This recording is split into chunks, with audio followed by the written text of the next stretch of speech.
जय हिंद दोस्तों, स्वागत है आप सभी का अपने YouTube channel tiger with Gautam में।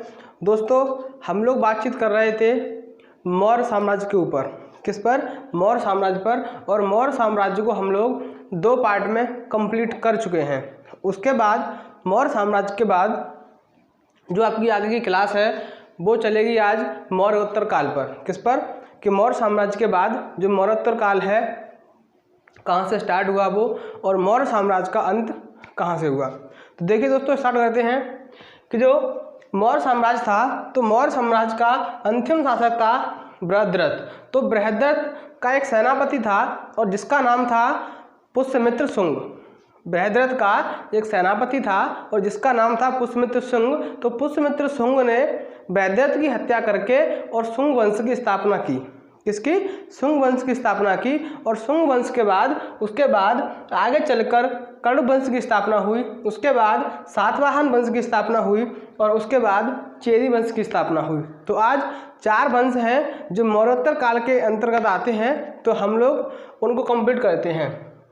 तो देखिए, जो शुंग वंश है, ये पहला पॉइंट तो ये है कि ब्राह्मणवादी समाज था। ये जो मौर्य साम्राज्य का अंत होने के बाद जो वंश स्टार्ट हुए उनमें जो ये वंश है पहला आपका शुंग वंश, तो शुंग वंश ब्राह्मणवादी वंश था। तो देखिए, मौर्य वंश के अंतिम शासक बृहद्रथ, मौर्य वंश के अंतिम शासक बृहद्रथ की हत्या कर पुष्यमित्र शुंग ने और शुंग वंश की स्थापना की। शुंग वंश की स्थापना पुष्यमित्र शुंग के द्वारा की गई, जो कि बृहद्रथ का सेनापति था, और उस सेनापति ने बृहद्रथ की हत्या कर दी और शुंग वंश की स्थापना की। उसके बाद पुष्यमित्र शुंग ने जो अपनी राजधानी बनाई वो पाटलिपुत्र से विदिशा। पुष्यमित्र शुंग ने अपनी अलग राजधानी बनाई जिसका नाम है विदिशा। और राजधानी बनाने के बाद उसने सबसे पहले जो अशोक के द्वारा या जो मौर्य वंश में जिन चीज़ों का आकलन हुआ था, जो चीज़ें स्टार्ट हुई थी, उन सबको सबसे पहले उसने नष्ट किया। उसका रीज़न ये है कि जो अशोक शासक था, तो अशोक ने बौद्ध धर्म को अपना लिया और जो ये ब्राह्मण लोग थे ये बौद्ध धर्म से घृणा करते थे, क्योंकि ये वैष्णव धर्म को आगे ले जाना चाहते थे और बौद्ध धर्म को पीछे करना चाहते थे। तो इसी चीज़ को लेकर ब्राह्मणों ने, पुष्यमित्र शुंग भी एक ब्राह्मण था, और इन्होंने बौद्ध धर्म को पीछे किया और बौद्ध धर्म का अनुयायी था अशोक। तो अशोक के काल में जो चीज़ें उत्पादित हुई या जिन चीज़ों का आकलन किया गया, जो अशोक के द्वारा बनवाई गई जो इमारतें थीं, उन सबको नष्ट करना स्टार्ट कर दिया।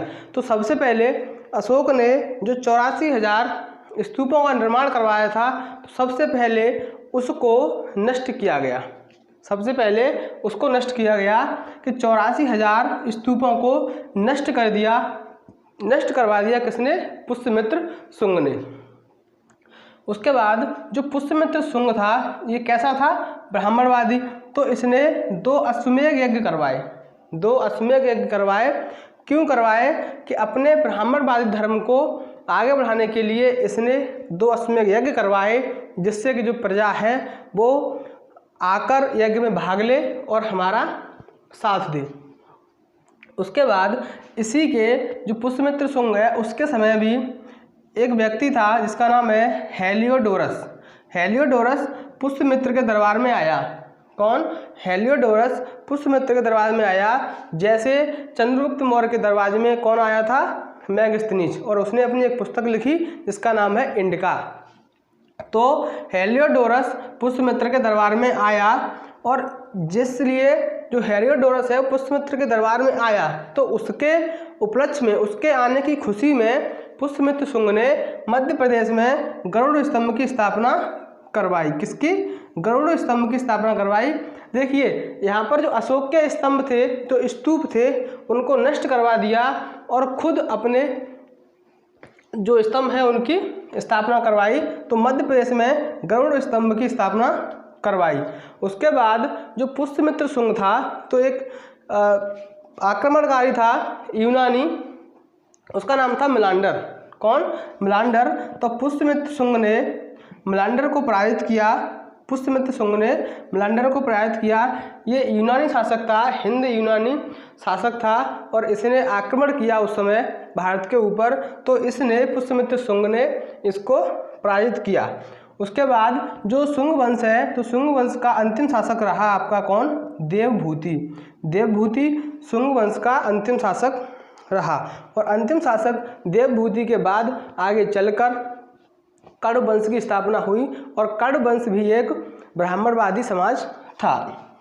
तो बौद्ध धर्म को पीछे और वैष्णव धर्म को आगे, ये इनका मेन कर्तव्य ये था कि बौद्ध धर्म को पीछे हटाओ और वैष्णव धर्म में जो ब्राह्मणवादी धर्म है उसको आगे लेके आओ। तो क्या हुआ कि जैसे जो अंतिम शासक है देवभूति, तो देवभूति की हत्या करने के बाद किसने? वासुदेव ने देवभूति की हत्या कर दी और वासुदेव ने कण्व वंश की स्थापना की। किसकी? कण्व वंश। और कण्व वंश भी एक ब्राह्मणवादी समाज था। कैसा समाज था?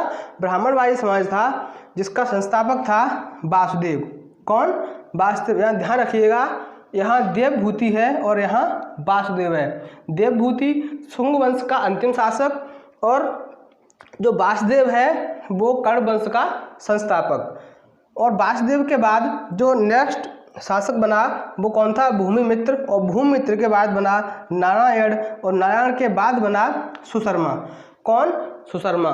सुशर्मा जो कि कण्व वंश का अंतिम शासक था। कण्व वंश का अंतिम शासक था सुशर्मा। अंतिम शासक सुशर्मा था।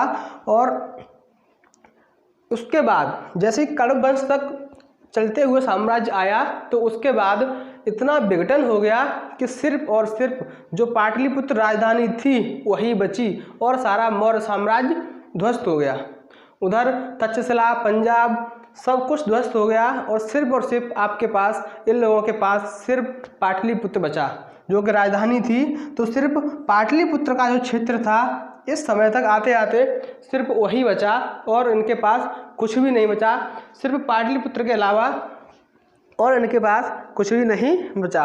तो इसके बाद एक वंश आया जिसका नाम है सातवाहन वंश, जो कि मौर्योत्तर काल का सबसे महत्वपूर्ण वंश है और सबसे अधिक वर्षों तक इसने शासन किया था सातवाहन वंश ने। तो इनसे क्वेश्चन थोड़े कम लिए जाते हैं, लेकिन एग्जाम में जो सातवाहन वंश है उससे अधिकतम क्वेश्चन पूछे जाते हैं। तो देखिए सातवाहन वंश का जो संस्थापक था उसका नाम था सिमुक। कौन? सिमुक सातवाहन वंश का संस्थापक था और सिमुक ने अपनी राजधानी बनाई जिसका नाम था प्रतिष्ठान। कहाँ?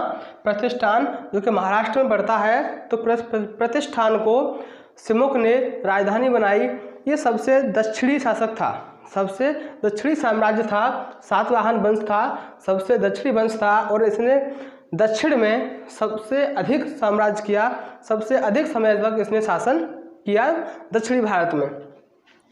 तो ये जो क्षेत्र है, इसका जो क्षेत्र था तो कृष्णा और गोदावरी नदी, जो कृष्णा और गोदावरी नदी है उस क्षेत्र में सातवाहन वंश का विकास हुआ।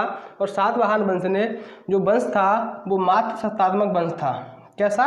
पर यहाँ एक और नीति थी कि जो वंश था वो मात्र सत्तात्मक था, क्योंकि बच्चों के नाम के आगे माँ का नाम आता था, बच्चों के नाम के आगे और माता का नाम आता था। और लेकिन जो राजा बनता था, राजा सिर्फ पिता ही बनते थे। तो जो समाज था वो मात्र सत्तात्मक था और जो राजा बनता था वो पिता ही बनता था। ऐसा नहीं कि मात्र सत्तात्मक समाज है तो माता को राजा बनाया जाए, ऐसा नहीं था। राजा तो सिर्फ पिता ही बनता था, लेकिन जो समाज था वो मात्र सत्तात्मक समाज था। यानी कि यहाँ स्त्रियों की जो दशा थी वो काफ़ी बेहतर थी, स्त्रियों की दशा काफ़ी बेहतर थी।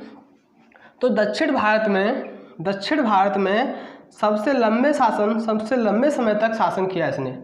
दक्षिण भारत में सबसे लंबे समय तक शासन किया और वो शासन इसने लगभग 300 वर्षों तक किया। कितने समय तक?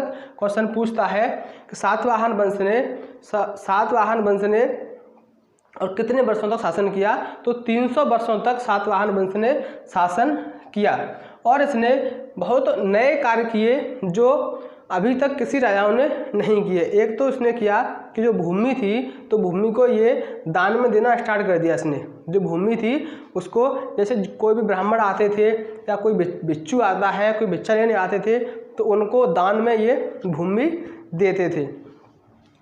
तो भारत में भूमि दान प्रथा सर्वप्रथम सातवाहन वंश ने स्टार्ट की। ये क्वेश्चन बहुत इम्पोर्टेंट है कि भूमि दान प्रथा सबसे पहले किस वंश ने स्टार्ट की, तो वो आपकी सातवाहन वंश ने स्टार्ट की थी। और उसके बाद सर्वप्रथम शीशे के सिक्के चलवाए। सर्वप्रथम शीशे के सिक्के यानी कि चांदी और सोने के सिक्के भी प्रचलन में थे, लेकिन सर्वप्रथम जो शीशे के सिक्के चलवाए वो सातवाहन वंश ने चलवाए थे। उसके बाद जो सातवाहन वंश का सबसे प्रमुख शासक हुआ जिसका नाम है गौतमीपुत्र सातकर्णी। जो गौतमीपुत्र है, जो गौतमी नाम है, ये सातकर्णी की माता का नाम है। किसका?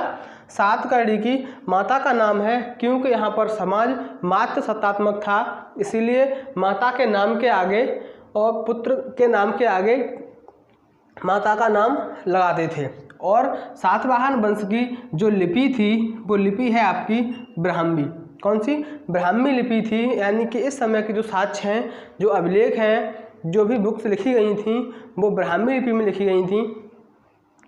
उसके बाद देखिए जो सातकर्णी पुत्र था, किसका? गौतमीपुत्र सातकर्णी। तो थोड़ा हम समझते हैं सातकर्णी के बारे में। तो जो सातकर्णी था, सातकर्णी ने 2 अश्वमेध यज्ञ और 1 राजसय यज्ञ, 2 अश्वमेध यज्ञ और 1 राजसय यज्ञ करवाया। ये क्वेश्चन पूछता है कि 2 अश्वमेध यज्ञ और 1 राजसय यज्ञ किस शासक ने करवाया? तो गौतमीपुत्र सातकर्णी ने करवाए थे। और अगर 2 अश्वमेध यज्ञ पूछता है तो वो किसने करवाए थे? शुंग वंश के जो शासक थे, कौन? पुष्यमित्र शुंग। तो 2 अश्वमेध यज्ञ पुष्यमित्र शुंग ने, और 2 अश्वमेध और 1 राजसय यज्ञ ये किसने करवाए? सातकर्णी ने। और सातकर्णी का जो पुत्र था जिसका नाम था वरिष्ठ पुत्र पुलवामी, जिसका नाम था वरिष्ठ पुत्र पुलवामी। तो वरिष्ठ पुत्र पुलवामी का जो विवाह हुआ वो रुद्रदामन की पुत्री से कराया गया। किससे? रुद्रदामन की पुत्री से। किसका? सातकर्णी का जो पुत्र था वरिष्ठ पुत्र पुलवामी, इसका नाम था पूरा वरिष्ठ पुत्र पुलवामी, ये इसका पूरा नाम था। और इसकी शादी किससे हुई? रुद्रदामन की पुत्री से। और जो रुद्रदामन था उस समय रुद्रदामन ने एक अभिलेख लिखा जो कि सिर्फ संस्कृति भाषा में लिखा गया था। तो देखिए रुद्रदामन ने जूनागढ़ अभिलेख, कौन सा? रुद्रदामन ने जूनागढ़ अभिलेख की रचना की। किसकी? जूनागढ़ अभिलेख। और जूनागढ़ अभिलेख पहला संस्कृति में लिखा अभिलेख, यानी कि अभी तक जो अभिलेख लिखे गए थे पीछे वो खरोष्टी लिपि, आरमाइक लिपि और कई जो लिपि थी उनमें लिखे गए थे। उसके बाद ब्राह्मी लिपि है, खरोष्टी लिपि है, आरमाइक लिपि है, इन लिपियों में लिखे गए थे। लेकिन जो पहला अभिलेख है जो संस्कृति भाषा में लिखा गया था वो कौन सा है? वो है आपका जूनागढ़ अभिलेख। तो जूनागढ़ अभिलेख को किस में लिखा गया था? संस्कृति भाषा में। ये बहुत इम्पोर्टेंट क्वेश्चन है, पूछता है कि संस्कृति भाषा में लिखा गया अभिलेख कौन सा था? तो उसका नाम है जूनागढ़ अभिलेख। और जो गौतमीपुत्र था सातकर्णी, इसने उपाधि धारण की बैरकंटक की। किसकी? बैरकंटक स्वामी की इसने उपाधि धारण की। किसने? सातकर्णी ने। उसके बाद नेक्स्ट वंश है चेदी वंश। कौन सा? चेदी वंश। तो चेदी वंश है तो जिसे अशोक ने, जो कलिंग साम्राज्य था, तो कलिंग को अशोक ने जीता था। तो अशोक का साम्राज्य खत्म होने के बाद अशोक का साम्राज्य खत्म होने के बाद कलिंग पुनः से स्वतंत्र हो गया। कलिंग पुनः स्वतंत्र हो गया और स्वतंत्र होने के बाद कलिंग में फिर से एक वंश स्टार्ट हुआ और जिसका नाम है चेदी वंश। तो देखिए दोस्तों कि कलिंग पुनः आज़ाद हो गया। अशोक का साम्राज्य खत्म होने के बाद कलिंग पुनः साम्राज्य हो गया। और इस चीज़ के जो ये चेदी वंश है, चेदी वंश के जो हमको साक्ष्य मिलते हैं, जो प्रमाण मिला है वो मिला है हाथी गुफा अभिलेख से। किससे? हाथी गुफा अभिलेख से हमको चेदी वंश का प्रमाण मिला है। और चेदी वंश का जो सबसे प्रतापी राजा था उसका नाम है खारवेल। कौन? खारवेल चेदी वंश का सबसे प्रतापी राजा था। और इस खारवेल ने क्या किया कि नंद वंश के समय घनानंद के जो पिता थे जिसका नाम था महापद्म नंद, तो महापद्म नंद ने कलिंग पर आक्रमण करके और वहाँ से जैन धर्म की एक जो मूर्ति थी उसको लाकर कहाँ, मगध में और स्थापित कर दिया। तो इस खारवेल ने क्या किया कि इसने मगध पर आक्रमण किया और जिन शीतलनाथ की मूर्ति को कलिंग वापस लाया, जिसे महापद्म नंद जीत कर लाया था। तो महापद्म नंद ने जो जैन से हैं, जिन शीतल की जो मूर्ति थी यानी कि जैन स्वामी की, महावीर स्वामी की जो मूर्ति थी जिसे महापद्म नंद जीत कर और अपने मगध में लाया था, उसे इस खारवेल शासक ने, राजा ने मगध पर आक्रमण करके और फिर से उस जैन स्वामी की मूर्ति को कलिंग में ले जाकर स्थापित कर दिया। तो ये है दोस्तों आपकी आज की क्लास जो मौर्योत्तर काल है, जिसमें हमने 4 वंशों को पढ़ा, शुंग वंश, कण्व वंश, सातवाहन वंश और चेदी वंश, और प्लस में पढ़ा हमने सातकर्णी प्रथम, जो गौतमीपुत्र सातकर्णी था उनके बारे में पढ़ा। और जो आपकी नेक्स्ट क्लास होगी वो इसके आगे जो टॉपिक होंगे, जो वंश होंगे, उन पर बातचीत करेंगे। तो चलिए दोस्तों, मिलते हैं नेक्स्ट क्लास में। और सभी लोग वीडियो को लाइक करें, कमेंट करें और शेयर करें सब लोगों के पास। ये आपकी जिम्मेवारी है कि आप अपना काम किस तरीके से करते हैं, सब लोगों को शेयर करें। तो ठीक है दोस्तों, मिलते हैं नेक्स्ट क्लास में। आज के लिए इतना ही काफ़ी। All the best, thank you so much.